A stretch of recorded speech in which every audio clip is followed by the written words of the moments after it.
Right, we are now recording. So this is a series of parkrun seminars. We've had once previously on pregnancy, on parkrun arthritis, on the barriers to people taking up parkrun, and it's run by the Research Board, which is hosted here at Sheffield Hallam University. Now, we've got three absolutely fantastic speakers here today, and this is your chance to ask the people that know some really searching, piercing questions. They're waiting for your questions. So firstly, I want to introduce the amazing Jazz Banger. So she's head of volunteering management at Parkrun. So after a 20-year career in HR, she saw the light, I think, and in 2007 she started her first parkrun in Leeds. She's now done over 563 parkruns. She's also apparently volunteered for 145 times, and when parkrun during the pandemic, she also did 52 not parkruns, which I've done the calculation, that makes about 760 parkruns things in total, which is 52 per year. So my first question to her later on will be, how did you manage to do 52 things per year, every year for 15 years? On the back of that, in 2014, Parkrun said, okay, we give up. We will appoint you as head of volunteer management. And she is now responsible for strategy and vision at Parkrun. So I'd love to welcome Jazz. She's going to give us a few slides. In your own muted little windows, please give a little clap for Jazz and welcome Jazz. Over to you.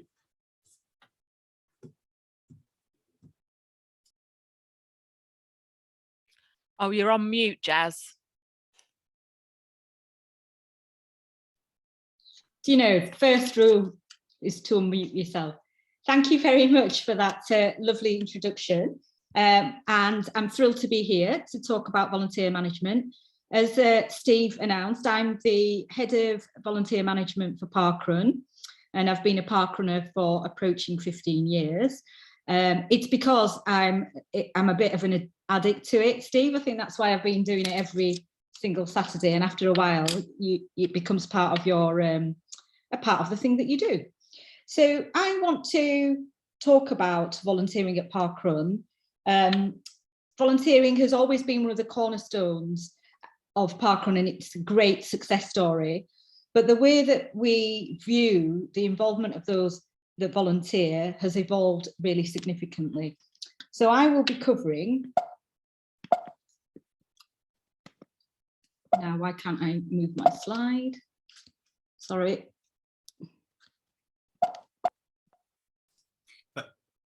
I've got it. Thank you. I'll be covering how volunteering has grown over the 18 years, what volunteering looks like, what we once thought about volunteering and how it's actually changed. I just wanted to start with the numbers. I'm sorry. Yeah. So this is how it started with one event to where we are now. Parkrun is a free weekly community event that happens all around the world in parks and open spaces. On a Saturday morning, the event's a 5K, and you can register from 4 years old, and you only have to register once, and this gives you access to any one of our 2,200 events in our 23 countries. And on a Sunday morning, in some of our territories, there are 2K junior parkruns for children aged 4 to 14. And there's no time limit, and no one finishes last. And at the heart of what we do at Parkrun is actually inclusivity, community and positive experiences. Everyone's welcome to come along, whether you just want to walk, jog, run, volunteer, spectate, or just come for breakfast afterwards. And our mission is to create a healthier and happier world. And here are the volunteer numbers. At the very first event in Bushy Park in October 2004, there were 5 volunteers, including Parkrun founder Paul Sinton-Hewitt. And if you fast forward 18 years, with a bit of a pause due to COVID, more than 500,000 people have volunteered at, as I said before, 2,200 locations in 23 countries, locking up a staggering 6 million instances of volunteering between them, and we average about 31,000 volunteers every weekend. And our model for volunteering is actually really simple. You can register in advance to volunteer and be added on the volunteer roster, or you can turn up on the day. There's a variety of roles. It's time specific, typically 8:30 to 10:30 for a 5K. Your unique barcode records your activity, and when you've finished, you receive a thank you text, a volunteer credit, which counts towards milestone volunteer clubs. There's a huge variety of roles, so you can set up the course, you can deliver a first times welcome, you might want to take photographs, you might want to put the equipment away. And so there's a whole range of different types of roles, and you can do as much or as little as you want. And in most parkrun territories, we've also developed a network of volunteer ambassadors, and they carry out important roles to support events and HQ. They are experienced volunteers. They've gone through a recruitment process, and the majority of ambassadors are event support ambassadors, but we have everything from outreach to social and technical support. And good to see Simon here too, who's one of our health and wellbeing ambassadors. So now that I've just done a whistle-stop tour of how it all works, I wanted to talk about how it's only really been in the last few years that we've really begun to understand how beneficial it is to volunteer in terms of our position on health and wellbeing. I think it's safe to say that in the early days, we focused on delivering events as efficiently as possible, and our attitude then was, what's the fewest number of volunteers we can get away with to deliver an event each week? You'd often hear commentary like, well, if people did their little bit, there'd be more than enough people to fill the roster. But what we found is that people felt pressured to volunteer a certain number of times a year. There was very little consideration as to what people had going on outside of parkrun or their circumstances, that somehow volunteering was this big sacrifice, and that you were giving up something or doing your duty, and that it was a chore. And it started to create this rather divisive culture of resentment against those that didn't volunteer, a little bit of shaming and guilt tripping, and even an element of superiority from those that did.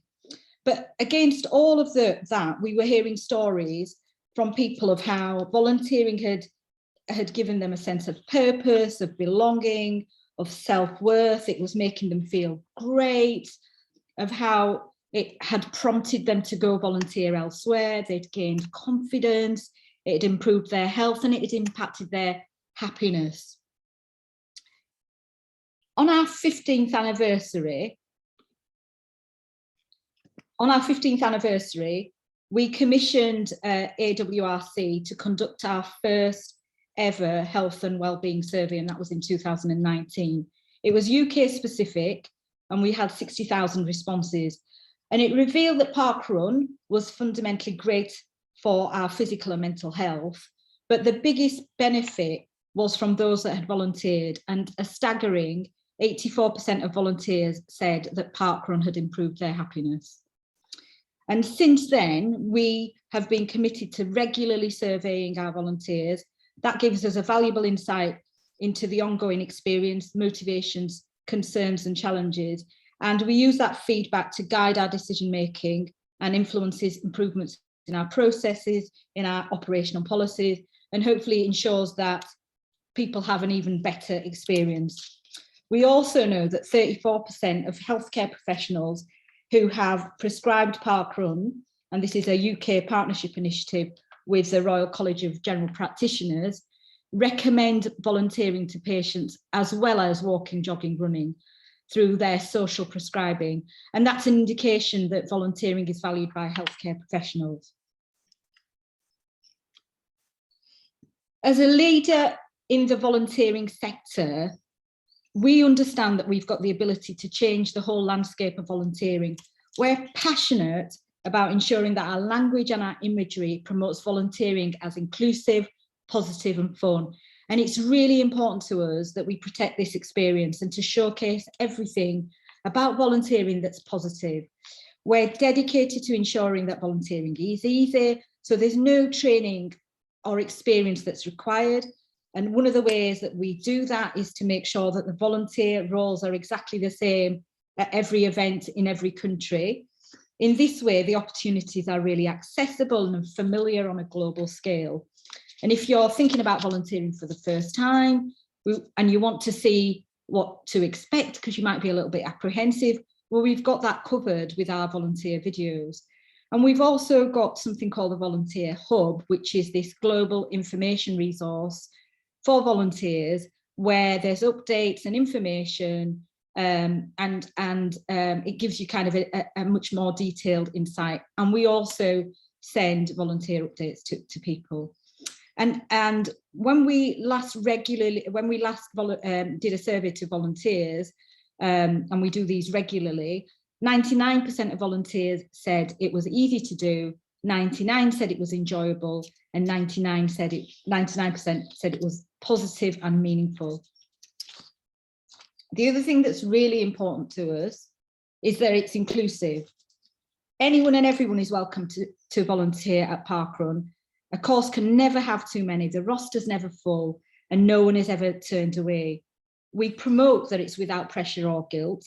In fact, it's one of our volunteer principles. You volunteer for the love of it. If you don't want to volunteer, that's absolutely fine. And if you do want to volunteer, there's always an opportunity for you to do so. You can do as much or as little as you want, and it's an act of choice. We don't really care if things go wrong. We're really relaxed about it. So if you drop the finish tokens and the finish positions are not quite right, it's not a disaster. Someone's going to help you. And the most important thing about that is that you've been outside, you've been active, and you've been with people around you.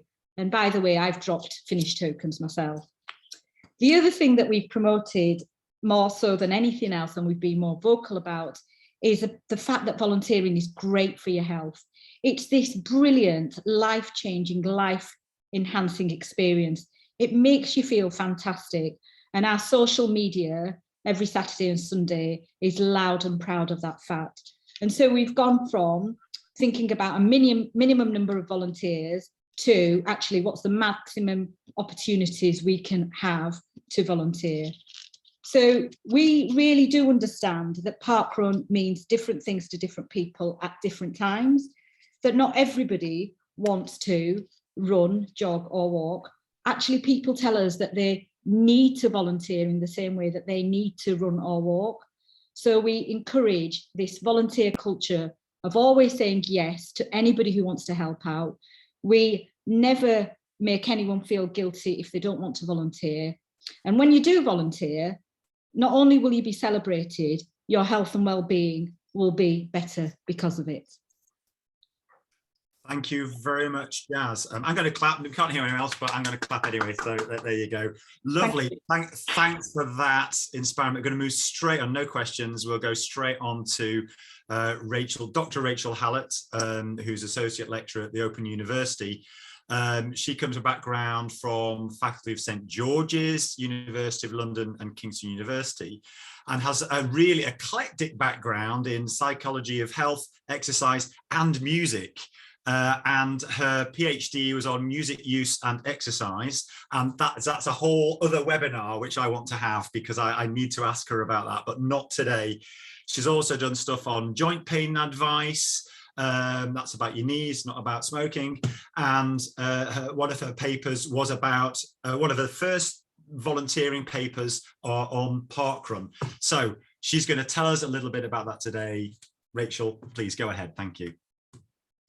Thanks very much, Steve. Thanks for the introduction. Hi, everybody. I'm going to talk a bit about some research I did on volunteering, obviously.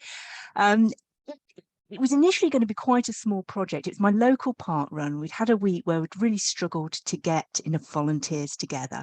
And we're thinking, why is this? Is there something we can do? And if we maybe understood why people weren't volunteering, then we could address that better. And it kind of snowballed a bit. I'm doing full Chris Whitty here. I'm going to ask Rachel to move on my slides. Can we go to slide 2, please? I mean, from the background research that had been done before, we knew key things were people were motivated to volunteer by wanting to help others. It's that sort of natural altruistic sense that most of us have. Wanting to give back, the sense of taking part in parkrun and feeling that they wanted to put into it to keep it going. And also personal gain, whether that's making some new friends or for things like Duke of Edinburgh volunteering. So quite a wide range of different motivations to do so, but we've still got that question, why do people not volunteer? Can I have slide 3, please? So we ended up, I mean, I said it snowballed. It was going to be originally just the sort of local parkruns, and we ended up with nearly 7,000 people taking part in this survey. Most of them had volunteered at some point, but we had 860 who hadn't. So that gave us the opportunity to compare the two groups. We found that volunteers were a little bit older on average. That's 6 years older than the non-volunteers. We found that the volunteers were a little bit faster for their personal bests on a 5K than non-volunteers. We also found volunteers had tended to be involved with parkrun for a little bit longer on average than non-volunteers had. And also that they tended to take part in more events per year as runners, about twice as many as the non-volunteers. So much as I would love to say that you run faster if you volunteer, the likelihood is that the volunteers have been running longer, they did more parkruns, they were perhaps more engaged with running anyway. Okay, next slide, please. So why do people not volunteer? So we have this sort of sense of an obligation to give back that we picked up in our research. But we found some key things that were preventing people from volunteering, some barriers, as it were. And one of the main things we found was hooked. Jazz talked about this is sort of really getting into who you are, and obviously she's got the balance of the volunteering with the running as well. What we picked up was that people were a bit hooked on the running, and they were a little bit reluctant to miss a run because of that hooked. And hooked was actually a term that most of the people we spoke to used when they were talking about this when we interviewed them. The most common reason that people didn't volunteer was just they hadn't got round to it. They kind of meant to, but it hadn't quite happened yet. Okay, so these were some of the comments we got, and you get a very good sense of the kind of language here, a slight sense of loss if I had to miss my run, and you've got to potentially give up 25 runs, that's to get a t-shirt. I obviously want to prioritize running, so I've just got a little window popped up in front of that bottom quote. So wanting to do it every week. As soon as I'd done this first run, I knew that I'd want to do it every week. Every time there's a comment in the chat box, it pops up at the bottom of my screen. Next slide, please. So we've got some other underpinning stuff, and these are sort of possible sort of psychological reasons, really, why people maybe don't volunteer so much. And that is the results that you get when you run. It's the social comparison. It's how many runs have you done compared with other people. So I've got lots of comments popping up in front of the bits. I can't read my slide. And a cat who's just gate crashed. And gamification as well. This is a very common thing. When you're collecting letters that start parkrun names to spell out words and that kind of thing, we refer to that as gamification and almost sort of playing with the how many runs you're doing. And identity as a park runner, maybe more than a volunteer. So those are some of the things that crop up. But on the side in favour of volunteering, I mean, this is what you get when people are actually taking part in things. Although there is that sense of feeling some kind of obligation to give back if you're taking part regularly, you wouldn't walk in a shop and help yourself without paying. It's how much people are getting out of it. You know, I look forward to every Saturday morning. I can't wait to get there and see everybody and get the course set up. It's all about getting to know people, being part of this running community, and giving out tokens. One of the best jobs, because you see everyone as they finish and everyone's really happy, and it's a really lovely thing. And if you've volunteered, you'll know that that's one of the great things about volunteering, is that if you're running, you're with all the people who are at a similar pace to you. If you're volunteering, you see the people who are finishing in 18 minutes, you see the people who are finishing in 58 minutes. And it's just a really lovely, rewarding, fun thing to do. And it's not as hard work as the running. Next slide, please. So really the takeaway from this is make it easy for people to volunteer. It was that not getting round to it. And we did the data collection for this a few years ago now, so it was before lockdown. Obviously, Parkrun has put some things in place to help people know what's involved and encourage them to sign up to volunteer. And it really is a case of getting out there and enjoying volunteering. Thank you very much. Thanks, Rachel. Thanks ever so much. You did ever so well there with all the chats popping up in front of your screen, and we had a lovely view of a cat's tail going past every now and then. So yeah, she's kind of still here. She's gatecrashed. Very relaxing. I've actually got Dreamers here just in case she did that, but I couldn't kind of do both at once. Sorry about that. Yeah. Oh no, thank you ever so much. Right. So we're on our last presentation.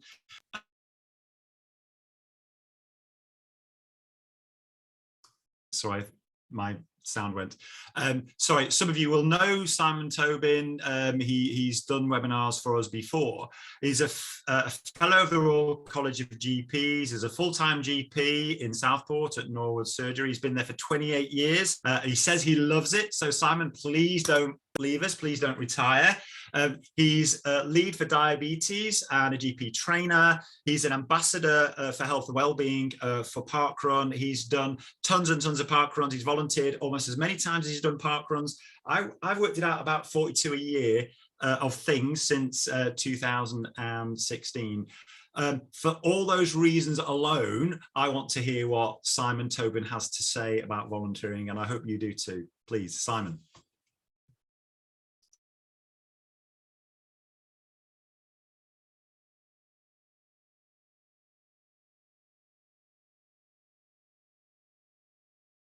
There you go. Hopefully that's okay. Well, firstly, thank you guys for inviting me here. It's always lovely to speak to you. Simon, sorry to interrupt. Oh yeah, that's it. You got it. There you go. Got it. Yeah, brilliant. Okay. So I spend a lot of time talking to people about parkrun and thinking a lot about physical activity and the benefits of that for mental health and for physical health. So it's really exciting to be with you and think about the benefits of volunteering, because as Steve says, the volunteering, and Jazz touched on this, seems to add something beyond taking part to walk, to jog, to run each week. Specifically, what I want to do is just think a bit about social isolation and loneliness as a really, really important topic, because I don't think we think about that enough, and it really, really matters. And this is why. Now, looking at a couple of meta-analyses, so these are medical studies that group together huge clusters of patients from different published research to look at them in a vast number. I just want to share two with you. And this was a meta-analysis published a few years ago, looking at loneliness and social isolation as risks for dying. And what this showed is that if you're lonely, that's a major risk factor for all-cause morbidity and mortality. So becoming ill or dying from any cause is much commoner if you're lonely. And what we call the relative risk, your increased risk if you're lonely or if you're isolated, goes up by about 30%. And that's huge, that's big. Now, this isn't because if you're lonely, possibly you smoke more, possibly you don't exercise as much as people who aren't. When we adjust for all of those things, there seems to be something about loneliness that increases your risk above those other risk factors. So it's what we call an independent risk factor in its own right. When we look specifically at the causes, this was another meta-analysis done again about 6 years ago now. We looked specifically at heart disease and stroke, and you see that the numbers are similar, that your risk of a heart attack or a stroke is increased by about 30% if you're socially isolated or lonely. And I and my colleagues spend huge amounts of time treating people's blood pressure, talking to people about that, talking about cholesterol, talking about diet, but we don't so much think about loneliness and social isolation. And I think we're really missing a trick and not doing what we could to actually improve the health of our populations. So what I want to do is share with you a couple of stories, just hopefully to help you think about social isolation and where parkrun, and in particular volunteering at parkrun, can make a real difference. So the two cases I want to talk about, the people have given their consent for me to share their stories with you today.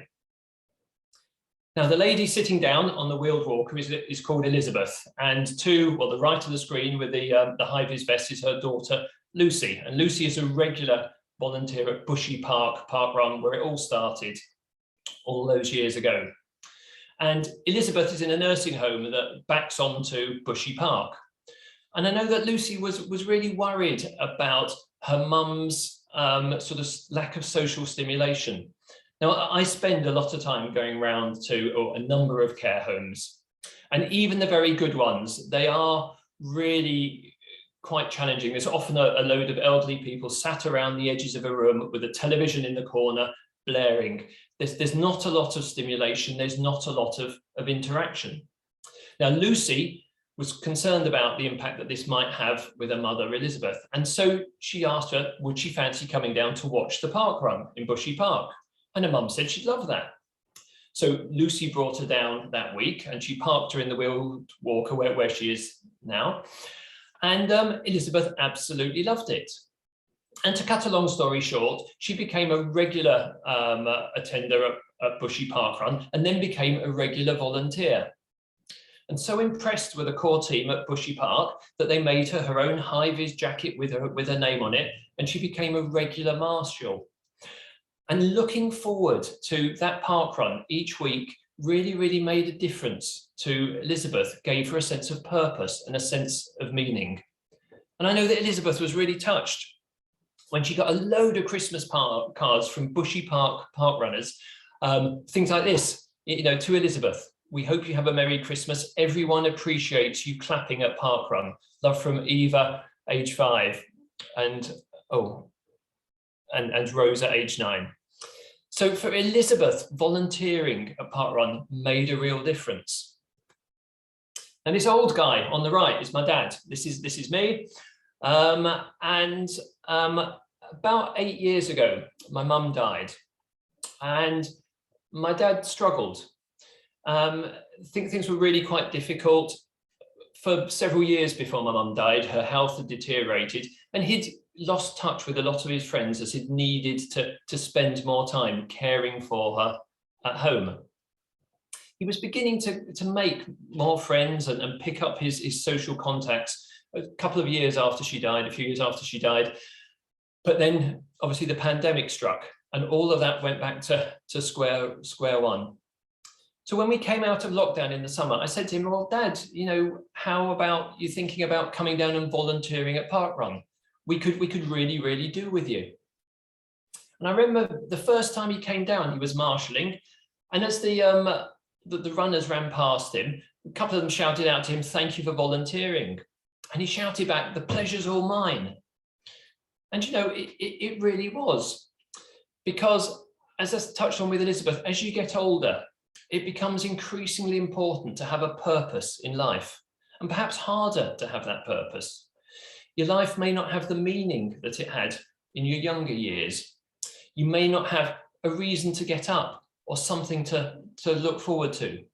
And I think what volunteering at parkrun can do is provide a really valuable and useful way of making people feel wanted and useful within their community. And that's essential for people to be happy and to remain healthy.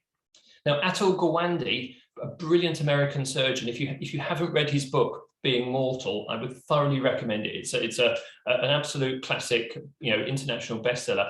And he talks at length about the importance of having a purpose, of having a reason to get up.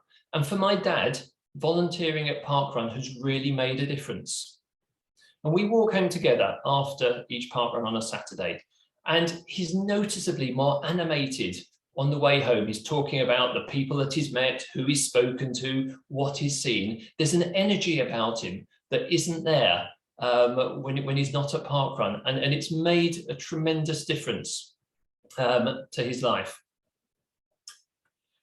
So, I'll just leave you with that one. So just really thinking about parkrun, I think it's a wonderful opportunity for parkrun to make a difference through the opportunity of volunteering, particularly with people who are on the periphery, on the edges of our communities. And what I've observed parkrun do time and time again is it draws people in like a magnet, brings people in, creates bonds between peoples within our community. And then it kind of holds them there like glue. So really what I want to leave you with is the thought that the parkrun is adhesive for our communities. Thanks very much. Back to Steve.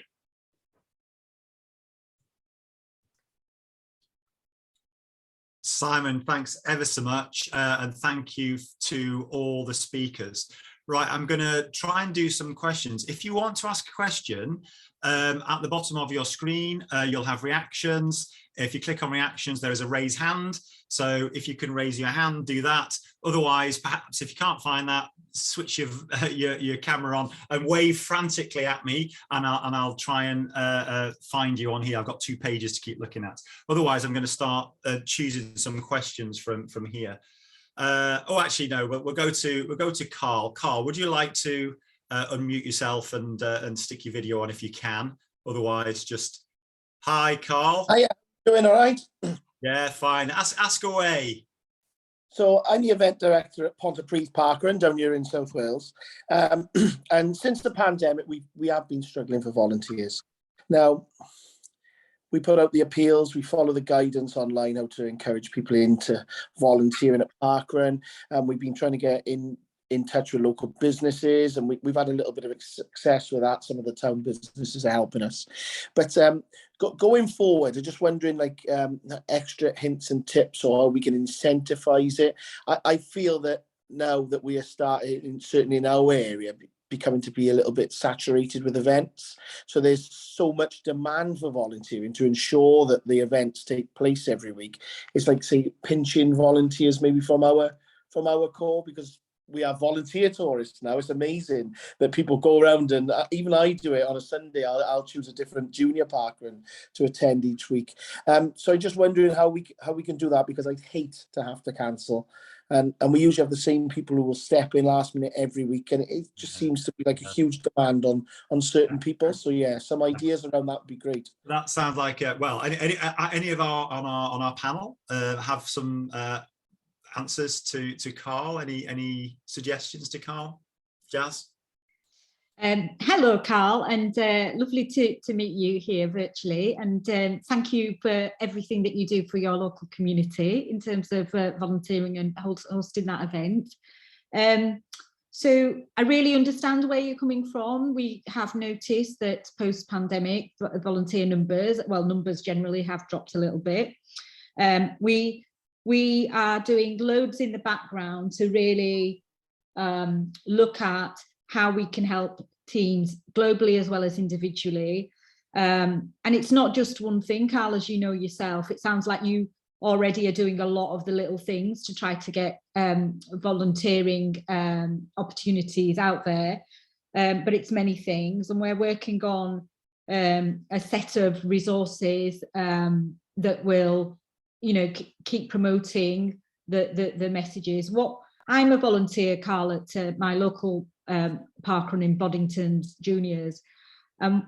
What we've found that's worked for us is it's on the day recruitment as opposed to the stuff that you do during the week.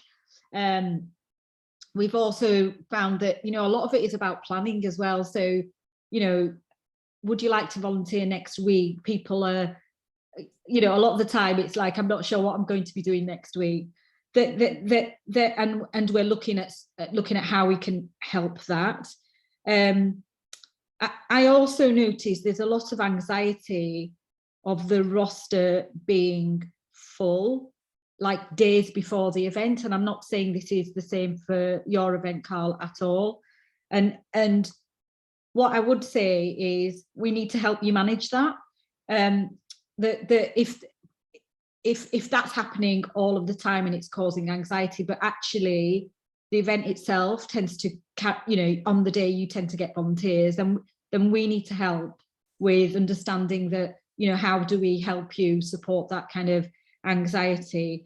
There's some top tips on our website about the different ways that other, you know, the learning that we've had from events that never have that have less difficulties getting volunteers. But I completely understand and empathise. The more saturated you are with events around you, the more volunteers go in. You might have less volunteers. Perhaps if I could just cut in, just cut it out because I want to bring in Rachel. Rachel, one of your papers was specifically about why people don't volunteer.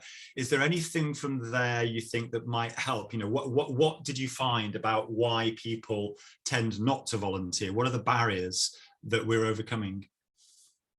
Well, there are a lot of different ones. I mean, the main one, like I mentioned, was just not getting around to it. So that is making sure that it's easy for people to do, and maybe, you know, having that commitment in. We commit to other things in our diaries weeks in advance. So, you know, why not parkrun? But it's having the information there. As I know, Jazz and the team doing a lot of work to make sure that is easily available. And I mean, things like being able to scan with your phone, which is a lot simpler than the previous system. I think there's things that are making it easier for people. But other reasons people didn't. I mean, we did look at whether people were anxious about it, and it wasn't a particular issue. It was not getting around to it that was a big one, and it was the wanting to run that was the big one. There was some lack of awareness, particularly among newer park runners, that they didn't kind of realise what the system was and how it all worked. So I think it's making sure people are aware of what's going on. There was quite a lot of differing attitudes about incentives and t-shirts. Some people loved the idea and some people didn't. People loved the running t-shirts, not necessarily the volunteering ones, while other people, yeah, the volunteering t-shirts are a big incentive. As somebody on 40-something volunteerings, I can definitely see that red volunteering t-shirt not too far off. So it's quite a mix of reasons. Yeah, so I want to bring in Simon. Simon, what do you think? Well, I love the volunteering t-shirts, and I'm more proud of my 100 volunteering t-shirt than I am of my 100 parkruns t-shirt.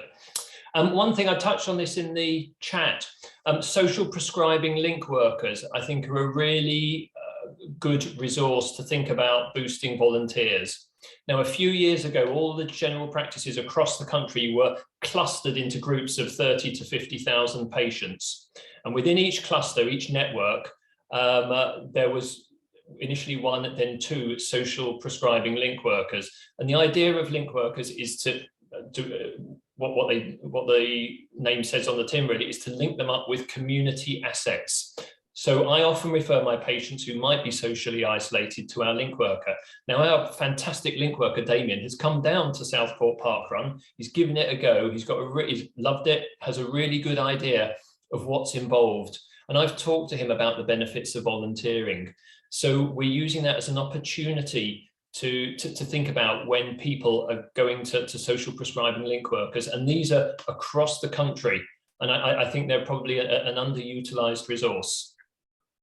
Brilliant. Thank you, Simon. So there's a solution a solution. There's lots of stuff going on in the chat, people making suggestions, some of them absolutely brilliant. And what I'll do is I'll try and I'll track those, make sure we download those, make sure we feed those comments back to Parkrun.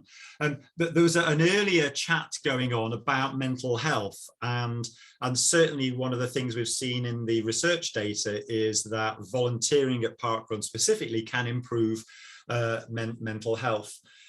But also we have people with conditions, neurodiverse conditions, autism, Asperger's, and so on.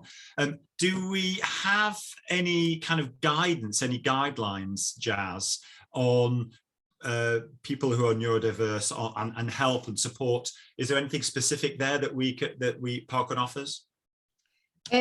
Steve, so not something that springs to my mind immediately, but the question's really interesting because, you know, the very nature of Parkrun is it's a crowded space, isn't it? If you go to most parkruns, there's a lot of people. And I was just reflecting on the question in the chat that somebody had made. There are some roles that people can do that are times when the event is quiet, or they actually can do things. You can volunteer and not even be at the event. But it's an area that I definitely want to look more into because, yeah, that's a real untapped resource, isn't it? Yeah, no, absolutely. Yeah, I mean, the chat seems to be all about the anxiety of not getting enough volunteers by the Saturday, which is interesting. So again, maybe we need to talk about that elsewhere. There was a question from Nadia Johnston. Are there plans to expand the Link Workers programme beyond the UK? Simon, do you have any knowledge, any insights? No, no, I don't know. I mean, I think there's global interest in social prescribing, as it's known, and link workers, just because it's particularly cost effective, as well as being good, really good medicine from my point of view. But I don't know specifically in other countries. Sorry. Yeah, I do believe that the social prescribing, the equivalent, the Irish equivalent to the Royal College of GPs social prescribing, is starting again in Ireland, either has done or is restarting again in Ireland. So there is a parkrun prescribing kind of offer in Ireland, as far as I know. If you don't know about it, just contact me directly. We'll try and find out the information for you. I think we've actually run out of time. So if anyone's got any burning questions, and this is your last moment to kind of put your hand up and wave. I'm just going on the two different screens. I can't see anyone waving at me madly. I want to say thank you ever so much to our speakers today for answering those questions and rattling through their bits. You didn't have long. Well done. I want to thank you all. Oh, hang on. I do have Nadia. Sorry, I've just seen your hand. Nadia, do you want to just shout up? No, sorry, that was my applause, my emoji applause rather than. Oh, sorry. Thank you, Nadia. Sorry for putting you on the spot. Right, thank you. Yeah, thank you ever so much, everybody, for coming and listening. Hope you have a good lunchtime. This recording will go up on the YouTube channel. We'll get some subtitles typed up to go with it. There will be more webinars in the future. The next one we think is going to be about cardiac health, and that'll be about in September. Quite recently I met up with cardiac athletes at one of the park runs, an amazing bunch. All of them have had some kind of life-changing heart-related event and used running as part of their rehabilitation, and used parkrun specifically as part of their rehabilitation. So hopefully we might get some of those along. So thanks ever so much for coming. Have a great day. Have a great weekend. Thank you very much. Goodbye.